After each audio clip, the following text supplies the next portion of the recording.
বন্ধু শুক্রবারে তো আমার বিয়ে আছে বক্সের নাম তো দায়িত্বটা তো নিশানি যেহেতু বন্ধু কি অবস্থা সবাই তাই কি করছি? এই তো ভালো বলছি শুক্রবারে আমার বিয়ে তো ওইটা খুঁজছিলাম যে কাজ করতে বক্সের বাদ দে তো নাম আমরা নিশানি ও তো বিয়ে তা আমি তো সে একটা কাজ করে ফেলে দিয়েছি বন্ধু।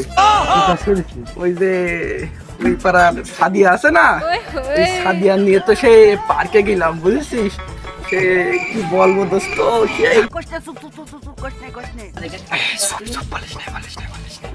আরে তোরা অঙ্ক আছিস কেন তাই শুনবি তো তো নিয়ে গেলাম বরাবর আছে না। আমি কেন মরি না? আমি ভাবতেও পারিনি বন্ধু যে রাজে বিয়ে কোন জায়গা হচ্ছে বন্ধু, তোর কার সাথে বিয়ে হচ্ছে? তুই করে দে ওই সাদিয়ার সাথে ওর বিয়ে। আরে এটা খুব খুশির খবর, তা সেলটেল হবে সাদিয়া। তা আমি শুক্রবারে ঠিকঠাক মতো লিখে যাবো, তোরা থাক। হ্যাঁ ওই ডান্ডার গুষ্টি মাইরা দিছে